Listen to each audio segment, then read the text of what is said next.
All right, objectives. By the end of this lesson, everybody here should be able to describe key differences between content-based and system-based learning. Also, we should be able to discuss the benefits and challenges of concept-based learning or curriculum.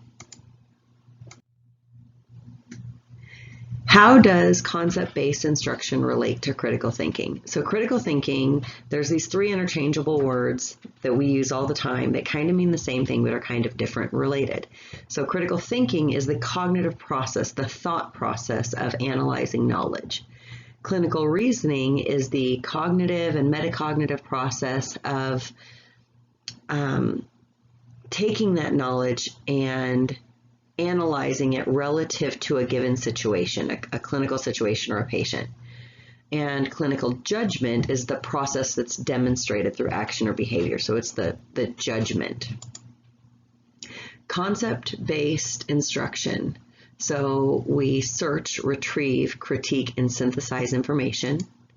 Emphasize supporting students making situated clinical judgment. So that's important. Situated clinical judgment. So that is in a very specific situation, being able to apply your knowledge to any very specific situation.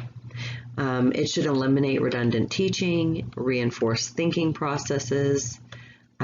So you can see that the two are very related. So as an example, the overarching concepts could be something like gas exchange. Definitions, scope, and categories are going to be things like ischemia, discussion of ventilation, transport, and perfusion. So that's going to define your beginning and your end. Risk factors, physiological processes, and consequences. That's going to include populations at risk and individual risk factors. It's also going to include lifespan considerations. Traditionally, concept-based learning isn't separated into, pediatrics and then, the regular medical surgical and then geriatric. It is one concept and then how does that evolve over the lifespan?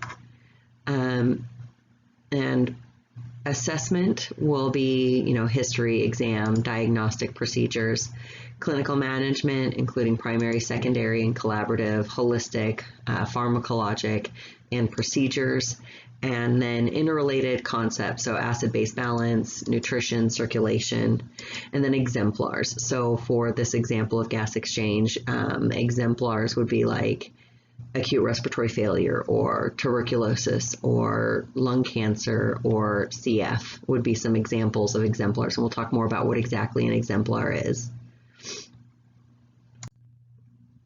So teaching for clinical imagination from Benner et al. So Lisa Day's years of bird watching have yielded a depth of knowledge that enables her to identify birds first by sound and then by sight. So this is somebody who really knows their birds, right? She describes the novice birder as trying to match what you see in the picture to what you see in the field and saying, well, it's a red head, but it's not really that red. And I don't see this little red mark over there, so that's not in the picture, so I don't think that's what it is.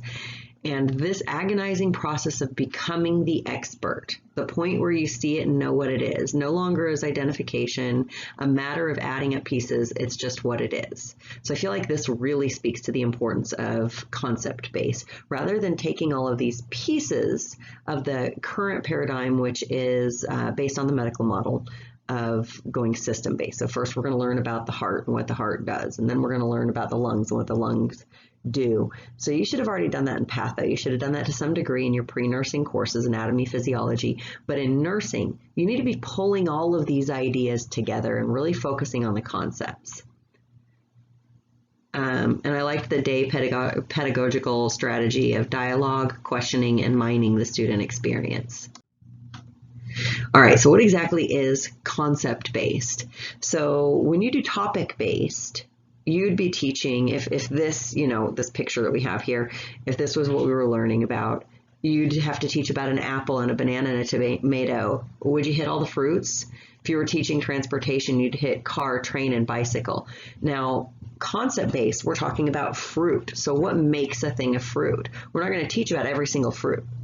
Transportation, what is this? It's a means of getting from one place to another. It probably has wheels, things like that. What are the traits and characteristics? What needs to happen? Transportation, whatever it is that needs to be maintained, whether it's a car or a horse or an airplane, you got to take care of your transportation. So it's the ideas that go along with a broader umbrella concept. So some nursing concepts. I want you guys to just kind of think about nursing concepts. So I just talked about gas exchange. I didn't talk about the lungs. So that's one example. I want you to think for just a moment about what you might think of, what would be some other topics. And if you're comfortable doing so, go ahead and before we progress to the next screen, share with a neighbor, raise your hand. I'd love to hear it. All right, nursing concepts. So this right here comes from the NCLEX test plan for 2019. So these are some ideas, and I'd like you to notice that we don't have anywhere in here where it says that a certain percentage is going to be on heart failure, or a certain percentage is going to be on, how well the lungs work, or what drugs treat different situations. It has bigger pictures. So we have to address these bigger pictures, and people have to be able to transfer the information that they learn in class from the known things that they learn in class to the unknown things that they are going to experience in healthcare in the future.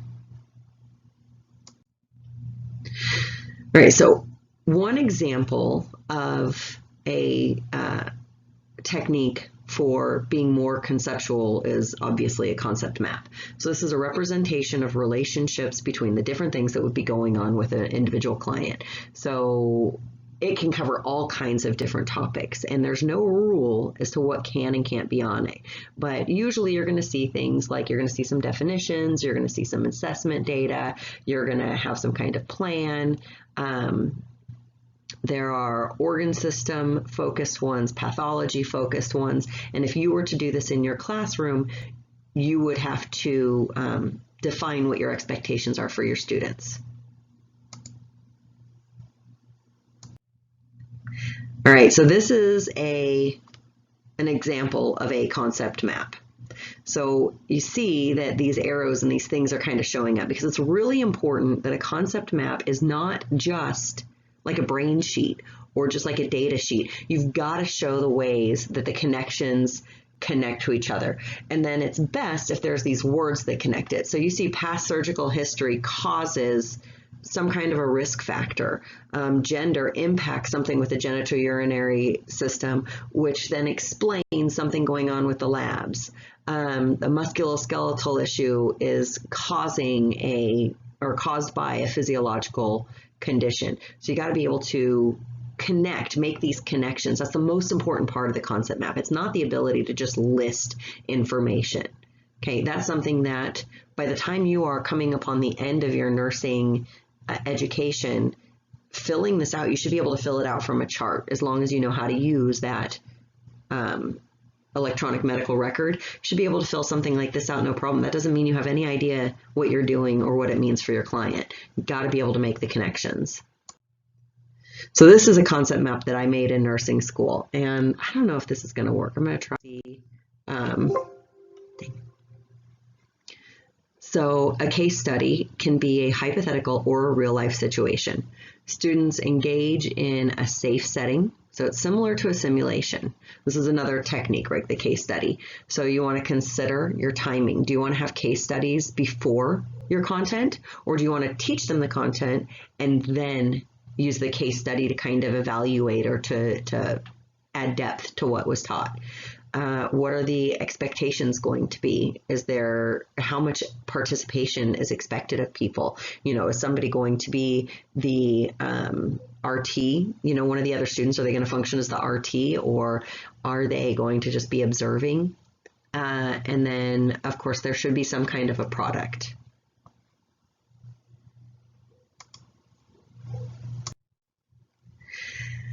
Okay, so with a concept, with this concept-based teaching, you got to figure out where you're going to find the concepts. And this book here, which is referenced at the end, is a great textbook by Giddens, who's one of the big names in concept-based learning for nurses. And she actually has all of these different concepts and even like a timeline for like a good way of presenting it. And it has things like, I'm wondering if what you guys shared was similar, but maladaptive behavior, cognitive function, sexuality and reproduction, coping and stress tolerance. And then like 2 subtopics under coping is stress and then also coping. Under hemostasis, you have acid-base balance, thermoregulation. So you see, you don't have asphyxiation or something like that. As you don't have a diagnosis. We're not going by systems or by diagnoses here. We're going by bigger ideas and then kind of filtering down to the finer points. So order really does matter for this. So teaching conceptually basically turns everything upside down. The focus is the generalities, the big concepts, and then you're applying the learning that you get with the big concepts, right? Like what is normal, what is healthy, and then how does that apply to what you're saying and doing, which is, of course, the opposite of what a lot of classes do. So earlier I mentioned eliminating redundant teaching. We'll learn the same stuff in anatomy and physiology, and then pathophysiology, and then medical surgical nursing. I felt like in nursing, I kept learning the same stuff over and over and over.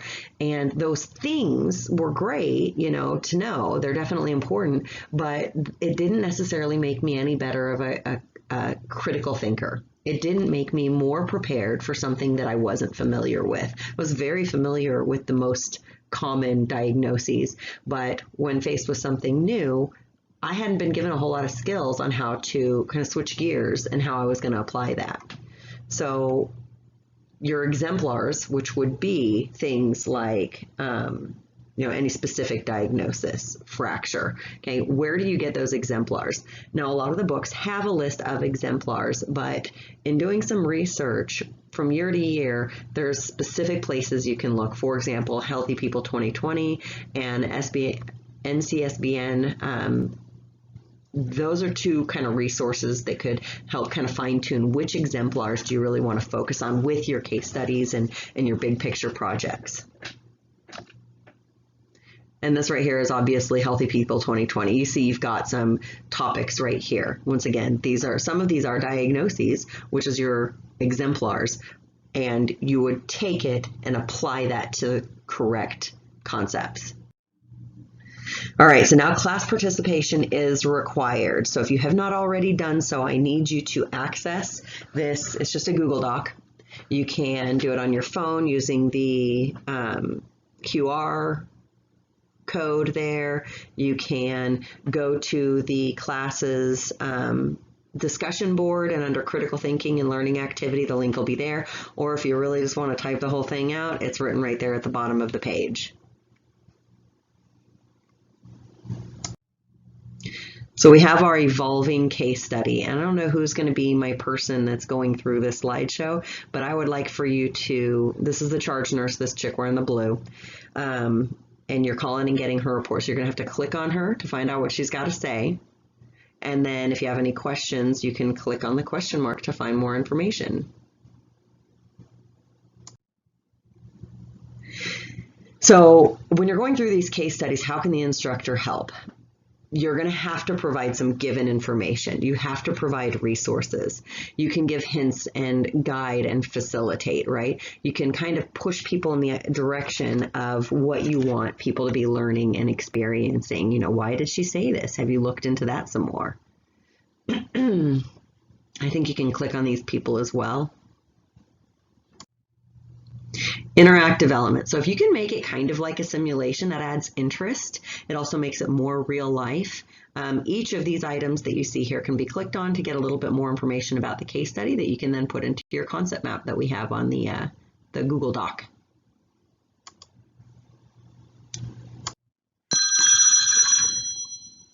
All right. More of the case study. Here's the doc calling in.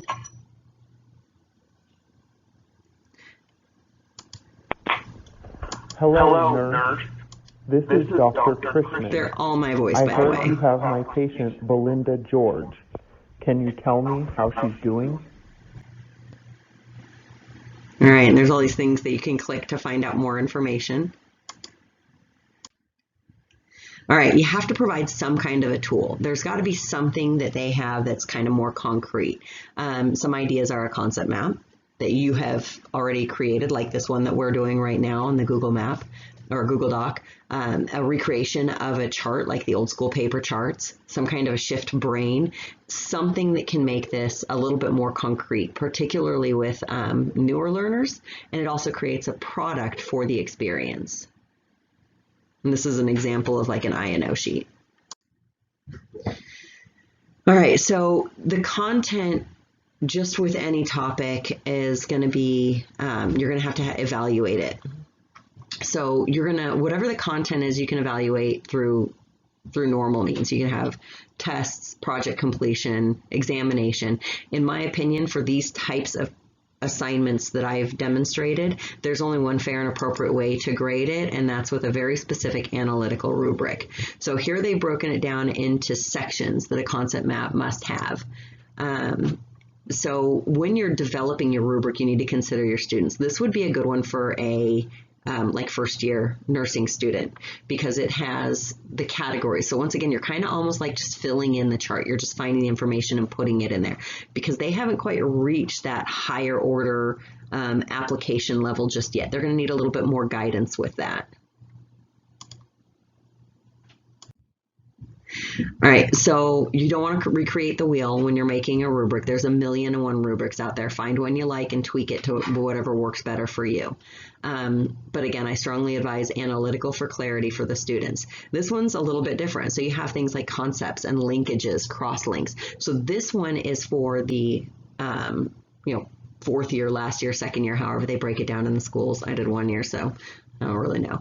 But if you have students who are, they're about to exit the program, they need to be making those conceptual connections. So the grade wouldn't just be, were you able to figure out what other diagnoses this patient has or what meds they're having? It's why does that matter? How does that apply to your nursing strategies? All right, so now let's take a look. Did we meet our objectives? Do you feel like you have a better idea of what concept-based versus systems-based being, as I mentioned earlier, what does the brain do? What does the heart do? I would love to hear what you guys think. And then potential drawbacks. Now, I did not put that in there because I want to hear it from you. When I first heard about this, I had all these ideas of what I think are great about this and what are some really big problems. So before I discuss that with you, or actually you're going to come up with them. You're going to know what they are. And I want to hear from you guys what you can think of after what we discussed. What are going to be the big drawbacks to having a concept-based curriculum?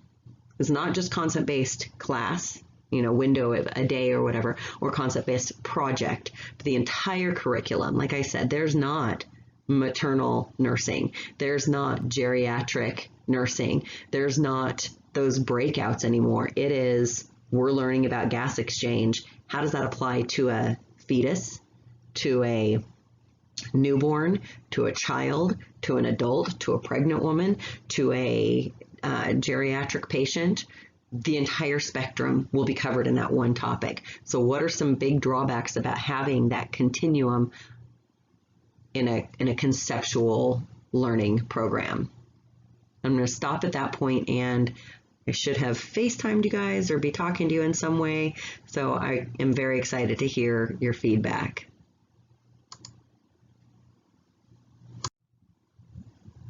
My references.